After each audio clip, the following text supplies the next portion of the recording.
आणि पुन्हा एकदा सांगते की मी या नगरीमध्ये नगराध्यक्ष पदासाठी उमेदवार आहे।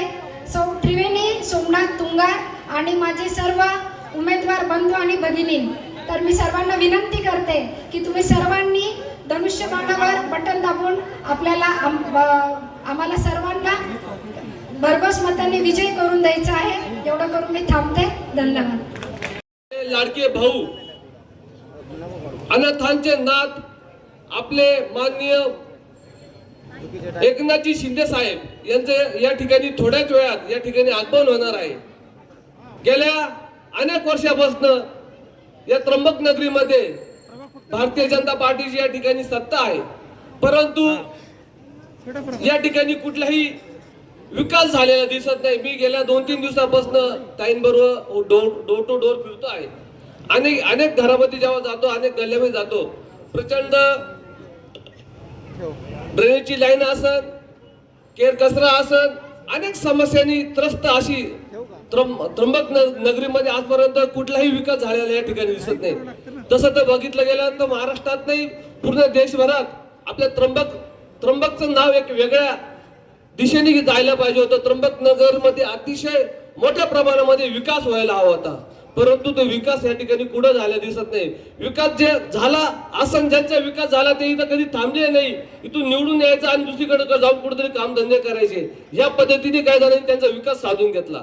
परंतु सर्वसामान्यांचा आवाज आमचे रवी भाऊ माझे अनेक 25 वर्षापासून मित्र आहेत। म्हणजे रवी आम्ही कॉलेजला असत अनेक वर्षापासून या ठिकाणी काम करत होता रवी, तेव्हापासून माझा रवी मित्र आहे। परंतु सर्वसामान्यांची तळमळ काय असते, सर्वसामान्य नागरिकांचे प्रश्न कसे सोडवायचे असतात, मग तो कोरोना काळ असेल किंवा कुठलीही अडचण असेल, त्यामध्ये प्रामुख्याने जो कोणी काम करत असेल, आमचे रवी भाऊ असेल, आमचे त्रिवेणी ताई असेल, या ठिकाणी अनेक मान्यवरांची उपस्थिती लाभत आहे। आमचे शिवसेनेचे उपनेते सन्माननीय अजयदादाजी बोरस्ते, त्यांच्यासोबत सन्माननीय माजी खासदार हेमंतजी गोडसे, सर्व मान्यवरांना जे उपस्थित आहेत त्यांना विनंती करतो त्यांनी व्यासपीठावर यायचं आहे। आणि म्हणून संपूर्ण देशातून नव्हे तर संपूर्ण विश्वातून या ठिकाणी महादेवाचं त्र्यंबक राजाचे आशीर्वाद घेण्यासाठी अनेक भाविक या ठिकाणी येत असतात।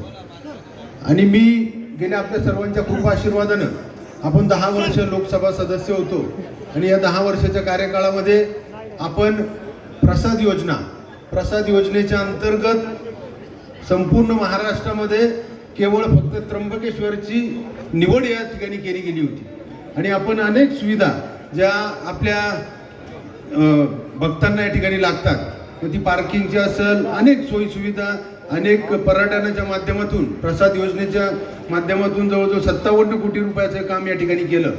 आणि खऱ्या अर्थानं संत निवृत्तीनाथ महाराजांचं मंदिराचा विषय होता, त्या ठिकाणी देखील त्याचा देखील विकास काम या ठिकाणी सुरू आहे। आणि म्हणून आपण या ठिकाणी जर आज सर्वच मतदारांच्या समोर आज या ठिकाणी प्रश्न आहे का, आपला नेता खऱ्या अर्थानं या ठिकाणी मागच्या विधानसभेच्या निवडणुकामध्ये जवळ 288 पैकी 238 आमदार हे महायुतीचे आले। आणि म्हणून प्रत्येक ठिकाणी आज संपूर्ण महाराष्ट्रामध्ये आपण 286 नगरपालिकांमध्ये जर बघितलं तर सगळ्या ठिकाणी मैत्रीपूर्ण लढत आहे। परंतु प्रत्येक नेता म्हणजे प्रत्येक मतदाराला हा प्रश्न आहे की महायुतीचा उमेदवाराला मतदान करत असताना आपण कोणाला मतदान करावं। पण या ठिकाणी मी सर्व मतदार बंधूंना या ठिकाणी सांगू इच्छितो का आपण जर बघितलं तर आपलं नगर विकास खातं हे आपल्या शिंदे साहेबांकडे, आपल्या त्र्यंबकेश्वर शहर हे पर्यटन भाविकांसाठी एक पर्यटन रिलीजियस सर्किट म्हणून या ठिकाणी ओळखलं जातं आणि म्हणून पर्यटन खातं देखील शिवसेनेकडे या ठिकाणी आहे। आणि खऱ्या अर्थानं जर आपल्याला या त्र्यंबक नगरीचा विकास करायचा असेल तर हे दोन्ही खाते अत्यंत महत्त्वाचे। काही ठिकाणी अनेक धोरणात्मक निर्णय घ्यायचे नगर विकास माध्यमातून, त्यासाठी शिंदे साहेब आहेत, पर्यटन विकासाच्या माध्यमातून देसाई साहेब आहेत, शंभूराजे देसाई साहेब आहेत। आणि म्हणून आपल्या सर्व मतदारांना माझी आणि त्यात आपण जर बघितलं आपल्या नगराध्यक्ष पदाच्या उमेदवार ज्या आहेत त्रिवेणीताई तुंगार, या देखील गेल्या अनेक वर्षांपासून सामाजिक कार्यामध्ये सातत्यानं लोकांमध्ये, महिलांमध्ये त्या सातत्यानं कुठल्या ना कुठल्या माध्यमातून महिला सक्षमीकरण कसं होईल यासाठी बचत गटाच्या माध्यमातून अनेक योजनांचा लाभ घराघरापर्यंत पोहोचवण्याचं त्यांनी काम या ठिकाणी केलं. उमेदवार माननीय त्रिवेणीताई तुंगारजी, त्यासोबतच शिवसेनेचे सर्व सन्माननीय उमेदवार, या ठिकाणी शिवसेनेचे सर्व नेतेगण, उपस्थित बंधू आणि भगिनींनो, मला वाटतं की जसं आता आदरणीय महाराजांनी सांगितलं, आपल्या या त्र्यंबकेश्वर नगरपालिकेच्या निवडणुकीकडे सर्वांचं लक्ष लागलेलं आहे. देशभरातून हजारो लाखोच्या संख्येने भाविक आपल्या या पुण्यनगरीमध्ये येत असतात आणि आपल्या सर्वांना माहिती आहे की 2027 मध्ये त्र्यंबकेश्वर आणि आपल्या नाशिक मध्ये पवित्र कुंभमेळा त्या ठिकाणी संपन्न होणार आहे. आणि एकीकडे ही परिस्थिती असताना दुर्दैवाने आजही त्र्यंबकेश्वरला पूर्णपणे पिण्याचं पाणी आपण देऊ शकत नाही, ही पण वस्तुस्थिती आहे. आणि म्हणून येणाऱ्या काळामध्ये त्र्यंबकेश्वर शहराला येणाऱ्या भाविकांच्या संख्येच्या अनुरूपपणे मला वाटतं की अगदी एप्रिल, मे, जून महिना त्या शुद्ध पिण्याचं पाणी कसं मिळेल त्याही दृष्टिकोनातून आपल्याला काम करावं लागणार आहे.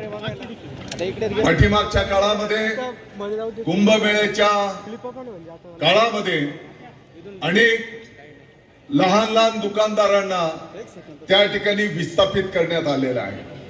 आणि म्हणून याही कुंभमेळ्यामध्ये त्यातल्या त्यात कोणीही विस्थापित होणार नाही याची काळजी आपल्याला घ्यावी लागणार आहे. उलट पक्षी पाठीमागच्या काळामध्ये, पाठीमागच्या कुंभमेळ्यामध्ये ज्यांचे विस्थापित झालेले आहेत त्या लोकांना परत रोजगाराची संधी कशी मिळेल त्या दृष्टिकोनातून एक भव्य व्यापारी संकुल निर्माण करून त्या ठिकाणी व्यापाऱ्याची संधी की जेणेकरून स्थानिकांच्या उदरनिर्वाहाचं साधन त्या ठिकाणी झालं पाहिजे, त्याही दृष्टिकोनातून आपल्याला नियोजन त्या ठिकाणी करायचं आहे. हा त्र्यंबकचा कायापालट करण्याचा निर्णय घेण्याची सभा आहे. कारण आजच्या सभेला शिवसेनेचे मुख्य नेते, सर्व लाडक्या बहिणींचे लाडके भाऊ आदरणीय एकनाथ शिंदे साहेब खास येत आहेत. आपल्याला माहिती म्हणून सांगतो की साहेबांना काल आम्ही सहज म्हटलं, आले बघा, सत्य आहे की नाही, साहेब येत आहेत, तुम्हाला निर्णय घ्यायचा आहे. कारण एकनाथ शिंदे साहेब एक असं व्यक्तिमत्व आहे जे तळागाळातून एक रिक्षा चालक ते महाराष्ट्राचा मुख्यमंत्री, मला वाटतं असा प्रवास कदाचित महाराष्ट्रात कुणी बघितलेला नाही. आपण सर्वांना माहिती आहे, इथं अनेक माझे ज्येष्ठ आमचे आजोबाजी बसलेले आहेत. स्वातंत्र्यानंतर हे एकमेव मुख्यमंत्री असे झाले ज्यांनी थराके बाज निर्णय घेतले. बघा आमच्या लाडक्या बहिणी बसमध्ये जातात की नाही, किती टक्के कोणी घेतला का? मगाशी मी बोलत होतो पाण्याचा मुद्दा सांगितला. त्र्यंबक राजाच्या ह्या नगरीमध्ये पाण्याचा विषय, मला सांगा, जिथे कुंभमेळ्यासारखा कुंभमेळा होतो, हे सगळे साधू महंतांच्या आशीर्वादानं पावन झालेल्या भूमीमध्ये पाण्यासाठी आमच्या भगिनींना तंतन करावी लागते. याचा अर्थ एकच आहे की नेतृत्वात बदल झाला पाहिजे. मला आपल्याला सांगायचं आहे, सुदैवानं शिवसेनेचा उमेदवार असा आहे जो आमच्या तुमची लाडकी बहीण आहे, त्रिवेणीताई तुंगार. बरं आधी करून दाखवलं आणि मग बोलतोय, नाहीतर अनेक झेरॉक्स नगरसेवक तुम्ही आम्ही बघत असतो, परंतु ताईंचं काम ह्या सर्व महिलांमध्ये अत्यंत चांगलं आहे. बचत गट असतील, त्यांना स्वतःच्या पायावर स्वावलंबी करण्याच्या त्यांच्या योजना असतील. मला असं वाटतं की सर्वात संवेदनशील कोण असतं तर ती आमची भगिनी असते, कारण तिला घर चालवायचं असतं. आणि अशा जी अत्यंत चांगलं घर चालवते अशा गृहिणीकडे जर तुम्ही ह्या त्र्यंबक राजाच्या नगरीची चावी दिली तर ह्या त्र्यंबकचा कायापालट झाल्याशिवाय राहणार नाही. नतमस्तक होतो. ब्रह्मगिरीच्या पर्वताच्या कुशीत वसलेले हे शहर संपूर्ण भारताचं वैभव आहे. इथे साक्षात गोदावरी मातेचा जन्म झाला, उगम आहे. आणि त्र्यंबकेश्वर ही पवित्र भूमी आहे. ज्योतिर्लिंगाचं तेज इथे एकवटलेलं आहे. हे तेज धारण करणारी तेजस्वी भूमी आहे. आणि आज व्यासपीठावरील हे सर्व पहिल्यांदा मी व्यासपीठावर सगळे संत महंत ही सगळी मंडळी पाहतो आहे. आता मला एवढंच सांगायचं आहे की या ठिकाणी आपले महंत शंकरानंद सरस्वती महाराज आहेत, महंत दीपकगिरी महाराज आहेत, महंत धनंजयगिरी महाराज आहेत. ही संत महात्म्यांची जी या ठिकाणी आपल्या व्यासपीठावर आशीर्वाद द्यायला आपले या त्रिवेणीताई तुंगार, त्रिवेणीताई तुंगार यांच्या विजयासाठी, तुमच्या विजयासाठी एवढे संत महात्मे आलेले आहेत. आमचा तुमचा विजय पक्का आहे.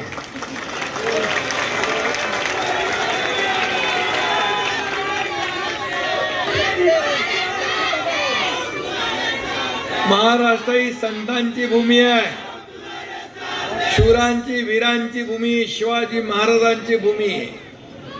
आणि या संतांच्या भूमीत ही संत मंडळी व्यासपीठावर आहे, वारकरी मंडळी आहे. आता तुम्हाला चिंता करायची आवश्यकता नाही. पुन्हा एकदा सांगतो, तुम्ही वाजत गाजत या त्र्यंबकेश्वर नगर परिषदेत गेल्याशिवाय राहणार नाही.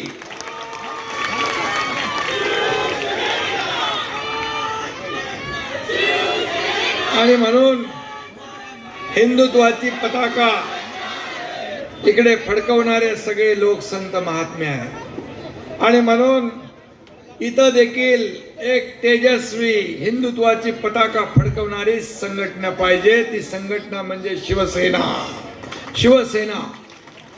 आणि म्हणून शिवसेनेच्या आपल्या नगराध्यक्षपदाच्या उमेदवार आमच्या त्रिवेणीताई तुंगार आणि त्यांचे सर्व सहकारी, या सगळ्यांसाठी मी विनंती आपल्याला करायला आलोय की येत्या नाही उद्याच आहे 2 तारखेला आपल्याला धनुष्यबाणासमोरचं प्रभू रामचंद्राचं धनुष्यबाण घेऊन या ठिकाणी लक्षाचा अचूक वेध घ्यायचा आहे आणि या ठिकाणी भगवा फडकवायचा आहे. यासाठी विनंती करायला आलोय. आणि हे व्यासपीठ पाहिल्यानंतर, बघितल्यानंतर मी आपल्याला एवढंच सांगतो की राजकीय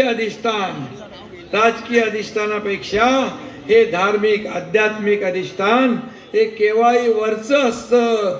आणि म्हणून हे धार्मिक आध्यात्मिक अधिष्ठान आज या ठिकाणी या आपल्या लाडक्या बहिणीच्या पाठीशी आहे. आणि म्हणून लाडक्या बहिणी इकडं आहेत. सगळ्या लाडक्या बहिणी सगळ्या मला येताना भेटल्या. मी मुख्यमंत्री असताना 2.5 वर्ष या राज्याची सेवा केली. हा एकनाथ शिंदे पायाला भिंगरी लावून या राज्यात फिरला, अनेक विकासाला चालना प्रकल्पाला दिली, अनेक लोकाभिमुख कल्याणकारी योजना केल्या. त्या सगळ्या योजनेमध्ये माझी आवडती योजना कुठली असेल तर मुख्यमंत्री माझी लाडकी बहीण योजना.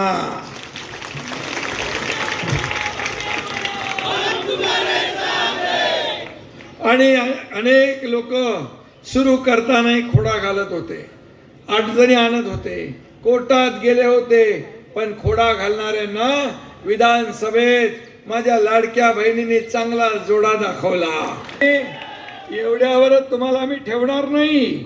याच्यामध्ये बचत गटाच्या माध्यमातून देखील आता शहरी भागाला आपल्याला बचत गट अनुदान आपण चालू करतोय ग्रामीण भागाप्रमाणे. आणि त्याचबरोबर माझ्या लाडक्या बहिणी एकत्र येऊन छोटा मोठा व्यवसाय करू लागलेल्या आहेत. आणि त्यासाठी उद्योग विभागाच्या माध्यमातून अनेक योजना आहेत. या योजनांच्या माध्यमातून सामाजिक न्याय विभागाच्या माध्यमातून योजना आहेत. या योजनांच्या माध्यमातून छोटे छोटे विकास प्रकल्प आपण चालू केलेत, छोटे छोटे उद्योग आपण सुरू केलेत, छोटे उद्योग होते ते आपण वाढवलेत आणि त्यामुळे माझ्या लाडक्या बहिणींना लखपती झालेलं या तुमच्या भावाला बघायचं आहे, लखपती झालेलं. कोणाला वाटेल का असंच काहीतरी बोलतोय?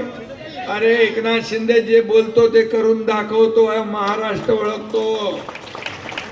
आणि म्हणून मी आपल्याला एवढंच सांगतो, ही योजना का सुरू केली? एकनाथ शिंदेने पण गरिबी पाहिली आहे.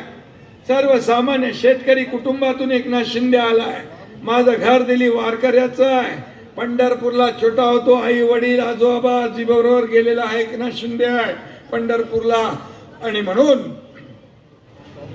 गरिबी मी पाहिली आहे. माझ्या आईची तगमग, पत्नीची तगमग पाहिली आहे, काटकसर मी पाहिली आहे. कसा महिना चालवायचं हे असा जो त्यांच्या समोर जी भ्रांत होती ती पाहिली आहे. आणि जेव्हा मी मुख्यमंत्री झालो तेव्हा मी ठरवलं की माझ्या माता भगिनींसाठी काही ना काही केल्याशिवाय थांबायचं नाही. आणि तिथूनच ही लाडक्या बहीण योजनेचा जन्म झाला. हे मला सांगायला या ठिकाणी आनंद होतोय. किती योजना केल्या? लेक लाडकी लखपती योजना केली, 50% ST मध्ये महिलांना सवलत दिली, मुलींचं उच्च शिक्षण मोफत केलं. या ठिकाणी आपल्या नावासमोर फक्त वडिलांचं नाव आपण लावत होतो, आता आईचं नाव देखील लावण्याचा निर्णय आपल्या सरकारने घेतला.